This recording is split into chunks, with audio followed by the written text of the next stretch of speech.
Stay focused on your goals.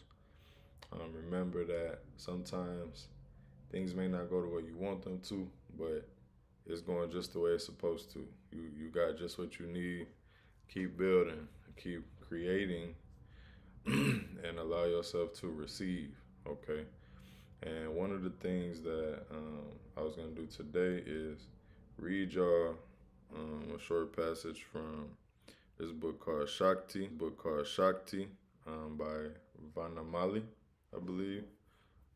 Amazing book. It just talk about Shakti, which, as you know, the feminine life force, the energy of creation, everything to do with everything that happens, the sacred hidden goddess, pretty much.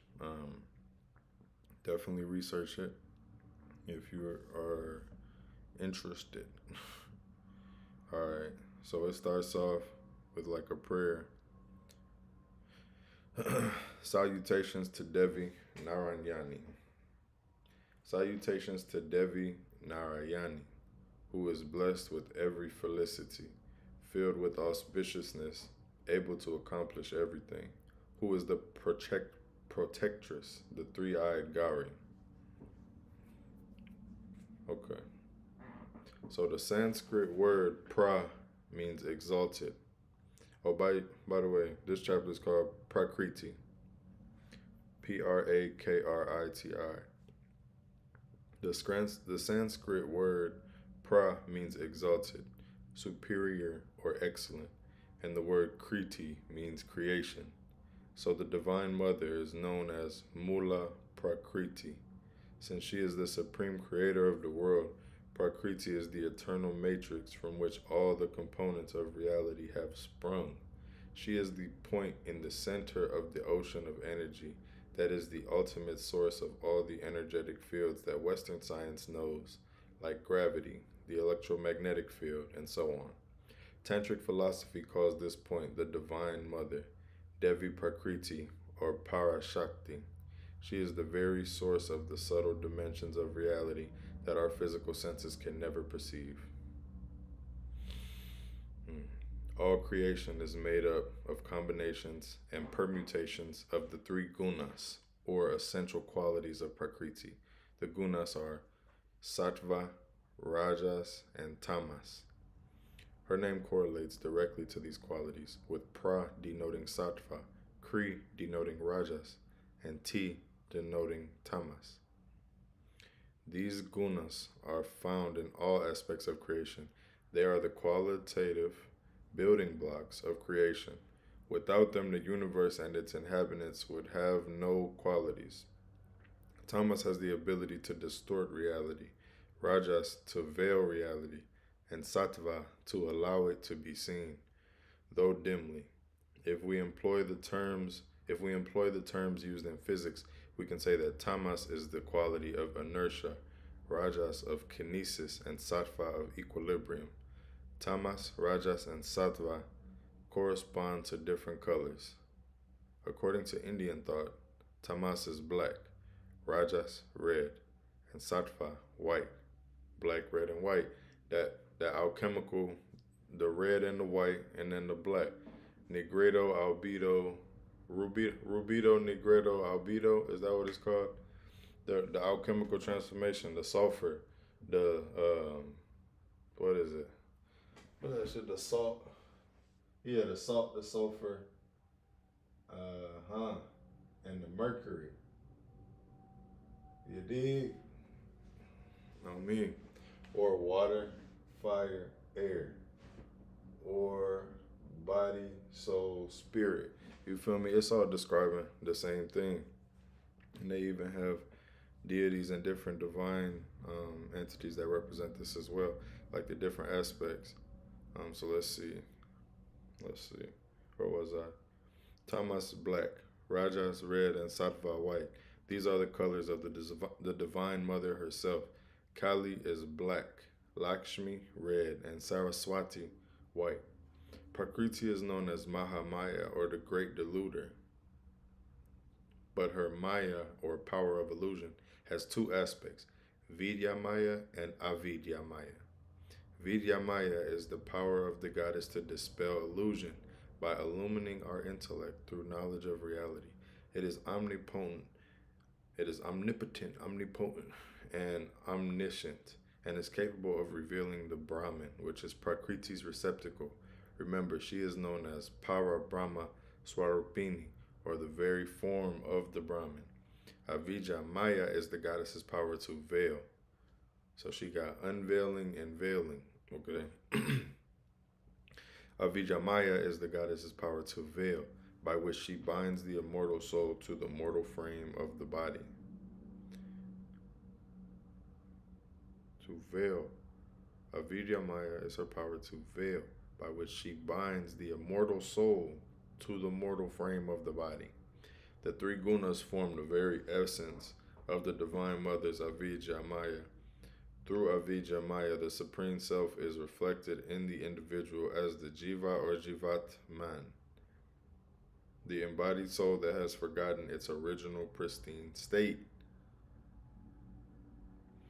Through Avijja Maya, the Supreme Self is reflected in the individual. Hold up, bro. I'm getting excited. Y'all see what's happening? I can't even read. Well, hold on, man. Let's run it back. Let's run it back. Hold up. Let's run it back. Hold up. Okay. Let's see. Is y'all hearing this? It's saying through avidya. Remember, avidya is the unveiling. Okay, right? No. Nope. Avidya is the veiling. Yeah. And the three gunas form the very essence of the Divine Mother's Avidya Maya. Okay. So she veils you with the three gunas, with the red, white, and black. Through Avidya Maya, the Supreme Self is reflected into the individual as the Jiva or Jivat Man, the embodied soul that has forgotten its original pristine state. Y'all ain't hearing this. The Jivat Man is said to have three bodies. The gross body, physical. The subtle body, consisting of the mind, okay? And the causal body, the astral body, which transmigrates to the spiritual plane. Gross body, subtle body, causal body. The physical, the mind, and the astral, okay? That's the causal body, which transmigrates to the spiritual plane. Prakriti resides inside the subtle body. Prakriti resides in the subtle body in two different forms as Vidya Maya and Avidya Maya. Avidya Maya conceals the supreme, and thus the Jivatman experiences all types of sorrows. In actuality, the self or inner spirit, the Atman, is self-luminous. It's that light inside of you. Okay? It is the eternal and blissful fountain of love. Jnana, or knowledge, is the very nature of the Atman. It is the basis of the knowledge of I am that every jiva possesses. It is also the source of all love. Though they are in essence nothing but the one supreme self, the jivas thus appear to be many, as each is contained in a mortal frame, and they appear to differ from each other due to the different composition of the three gunas, the red, black, and the white, okay, in them, of the three gunas in them. When Himavan, king of the mountains, practiced tapas, or meditation, to Mahadevi in order to procure her as his daughter, she appeared to him in her most spectacular form and promised to incarnate as his daughter. After this, she proceeded to enlighten him as to her true nature, since he was eager to know her secret essence. This discourse by Devi to Himavan is known as the Devi Gita. So we've heard of the Bhagavad Gita. This is the Devi Gita. This is the talk between Devi to Himavan. Okay? Himavan, the king of the mountains, talking, meditating, trying to connect with Mahadevi. And this discourse is by Devi to Himavan. This is known as the Devi Gita. Hear this, O Himavan, by knowing which all jivas will become liberated. Before creation, I alone exist, eternal, immutable. My real self is no different from the Para Brahman. In that state, I am pure Sat, existence, Chid, consciousness, Samvit, intelligence, and Ananda, bliss. She said, in that state, I am pure existence, consciousness, intelligence, and bliss. In her real self state, that's all she is. At that time, I am beyond all attributes or transformations. Maya is my power of illusion, and it is inherent in me. It is co eternal with me. It arises out of me like heat from fire and rays from the sun. Is y'all peeping the connection? She's describing what science and them call universal, properties and just the functions of the universe. But if you look at it, and not but, and yet if you look at it through the Hermetic lens, she's still talking about what's happening on a universal level. This is crazy. Okay. Maya is my power of illusion, and it is inherent in me. It is co-eternal with me. Okay, so kind of like the opposites, right? Um, the invert, like everything has its opposite. This is literally that, because she has the vidya and the avidya. The veiling and the unveiling, or the unveiling is the vidya. But yeah, y'all get it though. Or do you? It arises out of me like heat from a fire and rays from the sun. Though it has no beginning, it is possible to end it with the attainment of supreme knowledge. You can end the illusion with supreme knowledge. Okay.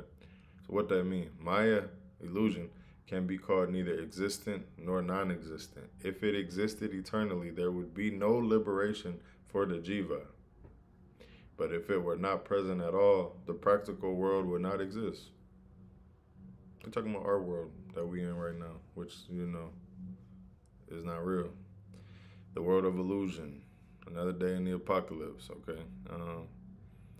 Another beautiful day in the apocalypse. This ain't to...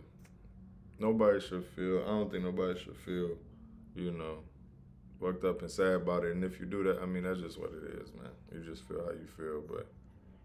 This life is for living. You just got to see through, the veil. It's pretty straightforward. It can be destroyed with the knowledge of Brahman. Wait, but if it were not, okay. If it existed eternally, if Maya/illusion existed eternally, there would be no liberation for the jiva. But if it were not present at all, the practical world would not exist. So it cannot be non-existent. It can be destroyed with the knowledge of Brahman. So it cannot be called existent either. So if it were not present at all, this world wouldn't exist. So it can't be non-existent. But it can also cease to exist. It can also be destroyed with the knowledge of Brahman. So it can't be called existent either. It is thus my mysterious power of delusion, and it can be overcome only through my grace. In essence, I am nirguna, or without qualities. In essence, I am without qualities.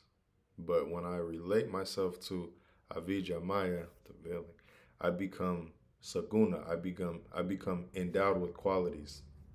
Once I relate myself to the avidya maya, to the veiling, then do I become the cause of the universe of names and forms. Essence, I am without qualities, but once I relate myself to the veiling, I become qualitative, endowed with qualities. Then do I become the cause of the universe of names and forms. Thus, avidya maya is the cause of this whole creation. From the point of view of the Brahman, there is no maya and no creation. Therefore, I am ever pure, even though involved in creation. From the point of view of the Brahmin, there is no Maya and no creation. Dog, from the most high perspective, meaning working from the beyond causal, because remember it was physical, I forget what the words were, but it was physical, mental, and astral. Beyond the causal, beyond the astral, even beyond that, from the Brahman's perspective, there is no Maya and no creation.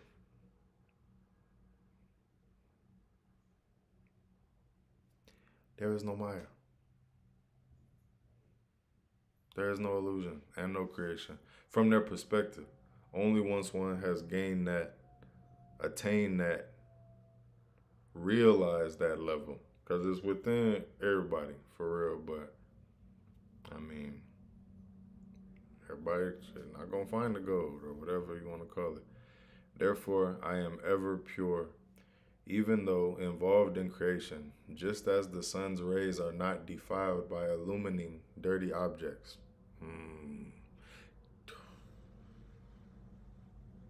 he spitting? Or he, or, no, this she. This is she, because this is the Gita. The Maya Gita? No, this ain't the Maya Gita. What is it called? Devi Gita. Forgive me. When Maya unites with Chid or consciousness, it becomes the instigating cause of the universe. And when it unites with the five original elements, it becomes the material cause or the cause of everything material. When illusion unites with consciousness, it becomes when illusion unites with consciousness, it becomes the instigating cause of the universe. And when it unites with the five original elements, it becomes the material cause. Avidya Maya is what creates the delusion of time, space, and causality, and its characteristic is to hide my true nature. But Vidya Maya has the ability to liberate the jiva from this illusion. Okay. Infinite and endless creations are threaded on me as pearls on a string. I myself am the Lord that resides in the causal and subtle bodies, causal, subtle, and that fit, and then the what's it called? The physical, but what was the word? But yeah, anyway, you get the point though. She said, I myself am the Lord that resides in the causal and subtle bodies of the Jivas. I am Brahma, Vishnu, and Shiva. I am the sun, moon, and stars. I am the beast and the birds, the Brahmin and the untouchable. I am the noble soul as well as the hunter and the thief. I am male, female, and hermaphrodite. Wherever there is anything to be seen or heard, I am to be found there, within and without. There is nothing moving or unmoving that can exist without me. This world cannot appear without a substratum, and I am that substratum. What does substratum mean? Like an underlying force or something? What is that? Yeah, an underlying layer or substance, in particular, a layer of rock or soil beneath the surface of the ground. There's like an underlying layer. So this world cannot appear without a substratum, underlying layer, and I am that substratum. The world is composed of 25 tattvas, or elements. The first five, Akasha, Vayu, Agni, Apas, Prithvi. Ether, air, fire, water, earth. Straight up. These are known as the Mahatattvas. When the power of Brahman relates to my avidya Maya, the sound Hrim, which is my seed sound, is produced. So there's a sound. Once the power of Brahman relates to the avidya Maya, the veiling, the sound of the seed is called Hreem, H-R-E-E-M. The sound is produced. Within this sound are contained my three Shaktis / powers. The three Shaktis known as Icha Shakti, the tamasic power of will, Jnana Shakti, the sattvic power of intelligence, and Kriya Shakti, the Rajasic power of action. Will, intelligence, action.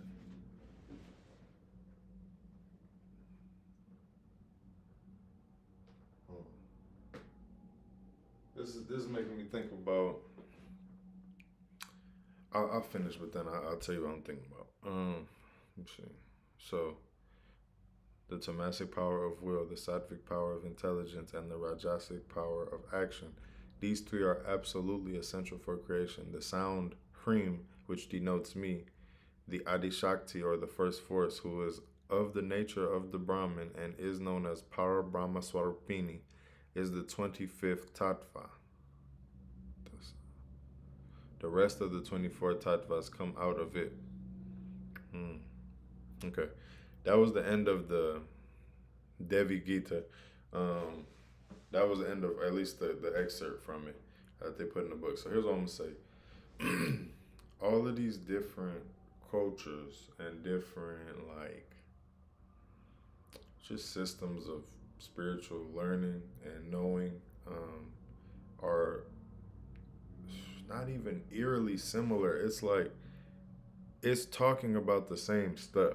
And the question that comes up is like, what, like, who knew what first, right? Because obviously growing up, we was taught that the Bible is the original, and that anything else is like devil worship and blah blah blah. You know what I'm saying? That's just what we knew. We knew that growing up. As you get older, you get to see. Not even as you get older, as you study and apply, the many uh, the many studies and academia out there that have, like, just if you just read, you can see what was going on. The question is like, who, I can't figure out what I was saying there, but I know the point of what I was saying was, what really came first? Because obviously that's the question, right? But that's the thing. They play with time. They play with time, and they know this shit.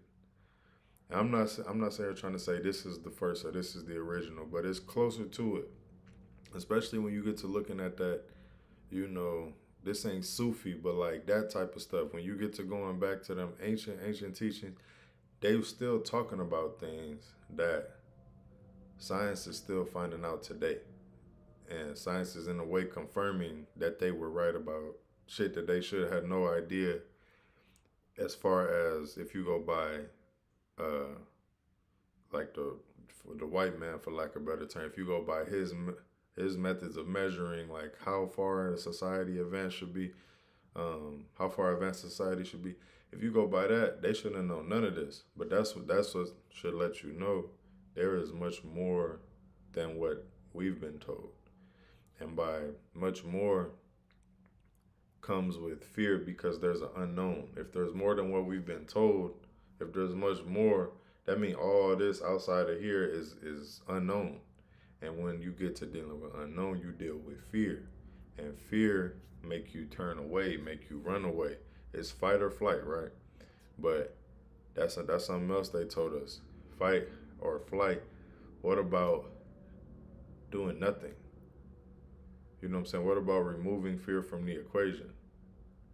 Because Avijamaya sound good, right? But some shit get to cracking off, boy, your ass gonna be out of there. You know what I'm saying? Don't be trying to be the hero, cause the hero's journey ends with death, which is ultimately what we are all on. But everybody don't understand what these different levels of moving through, I guess, experiences and just figuring out life. They don't understand that's the hero's journey. It's not about trying to save everybody. It's not about that. At least from my understanding. I ain't here to tell y'all what's what. I'm here to just break down my understanding. And that is what I have come to understand. Enough After enough Joseph Campbell, that became very clear. You know what I'm saying? Primitive Mythology, amazing book. It break it down in there. The hero's journey is consistent across many cultures. And when you look back farther and you see the same themes and motives and archetypes and stuff told throughout these stories, in stories before that culture even existed, or at the same time, but at different parts of the world where they would have had no connection. What do that make you think? You know,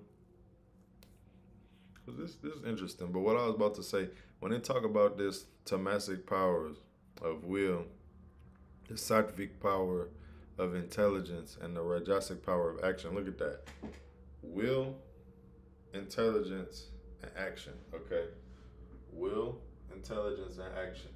It's a spiritual thought, constructive emotion, and useful daily labor.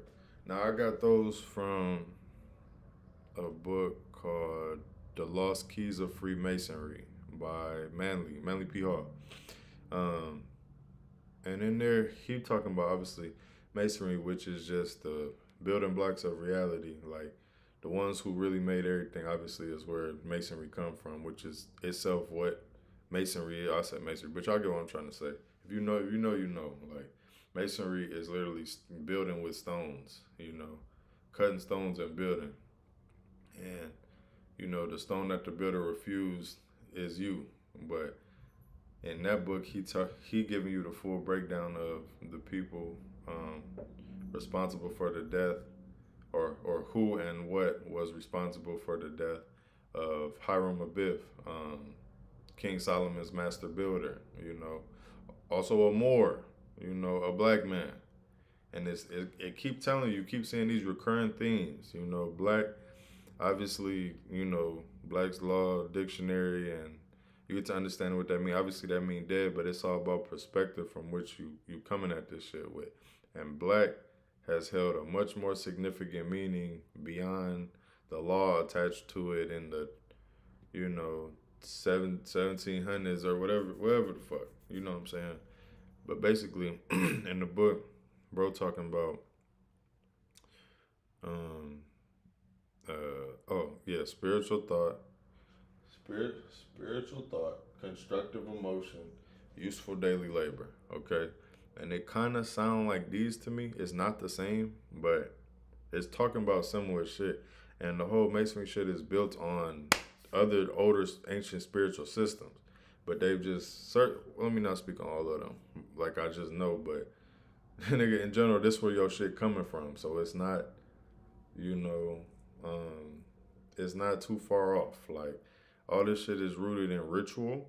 You know what I'm saying? Which is an ancient black practice. And and the thing with the whole race thing, I always get caught up in a little bit because like we was so embedded with it that it just once you learn what really was going on, you like, oh shit, like niggas was everywhere. You know what I'm saying? Niggas was all over. It's not just like we was in Africa and that's the motherland. That there is some significance there, but that's not the end of our bridge, nigga. We built bridges all over the world. We was everywhere.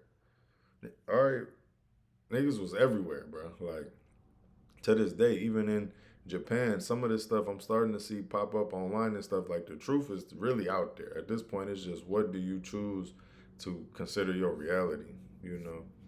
And it's actually wild because some of the folks you will hope lean more towards something else is doing something else, you know? And the ones that you might not expect it, they coming with shit. So it's actually wild. You don't know what's what. You know, you really just gotta take this shit for what it is and keep on moving forward. But like I'm saying, the spiritual thought, constructive action, constructive emotion, and useful daily labor, that sound like action, uh, emotion, and mental. And when they talk about these, they talk about will, intelligence, and action. So action, right? That's the daily useful daily labor. Then the power of intelligence, the scientific power of intelligence, that talks about um, damn near thought, spiritual thought, but I'm not sure. And then the power of will, that's like, no, that's probably spiritual thought. But either way, they line up in some way. I'm seeing some kind of connection. Anyway, I just wanted to hop on and read some stuff. I know it's been forever since I've been on here, but I mean, we'll start tapping in more. I had to get some things together and make it make sense. And now it's sensing, you know. So tap in with me if you ain't hip to the Instagram. run me up on there so I can start going live on there. Cause now you need like 1,000 followers, something, man. One day I'll start going live on there again. But for now, that's where we at. You know, I want to start doing readings with y'all. Not even I want to. I am. I'll be doing readings with y'all more often.